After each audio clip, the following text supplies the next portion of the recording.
Foremost, all rights of women that we talk about is her right to say no.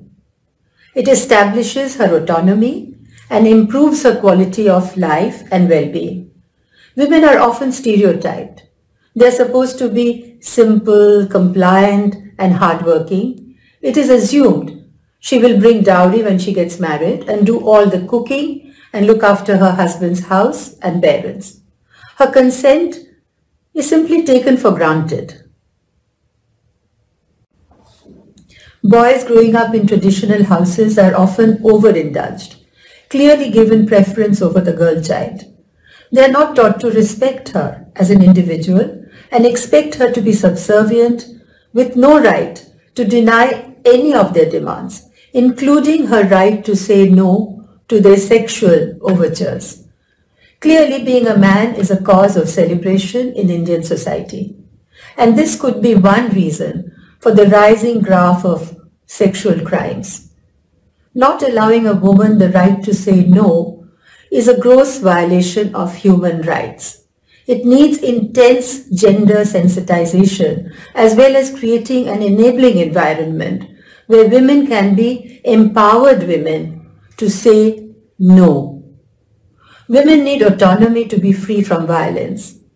Let's join hands in building and strengthening our society towards accepting the basic rights and respect the autonomy of women. Say no to VAGW.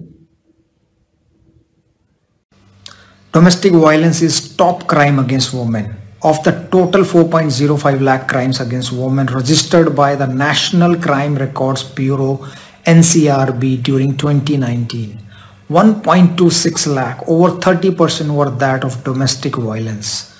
The crime rate regarded per lakh women population is 62.4 in 2019 in comparison with 58.8 in 2018. These figures are likely to be just the tip of the iceberg. In all societies, women experience subordinate in regardless of the calls to which they belong. Women have been treated as the other who require controlled subordination in and differential treatment. There is a clear gender gap between men and women in terms of health, education, economic, with political inequality. India ranks 108th out of 144 on the World Economic Forum's gender. Domestic violence can be verbal, financially, psychologically, and sexually, and includes the abuser withholding financial or medical assistance. Violence against women is a breach of fundamental rights, and studies indicate that in India, women lose at least 5 paid work days for each incident of intimate partner violence. That is not acceptable. Though India has laws that deal with violence against women, their implementation remains a challenge. These challenges include lack of budget, the absence of dedicated protection officers, and a clear SOP. Even where funds are budgeted, their utilization towards services that would help women overcome violence is very low. A mere 30% of INR 1300 crores of the Nirbhaya fund has so far been utilized only. Tragically, traditional forms of support are now not available to domestic violence victims. They don't go to their parental homes for fear of infecting the elderly parents. Shelter homes are crowded, and so they are vulnerable to greater infection there.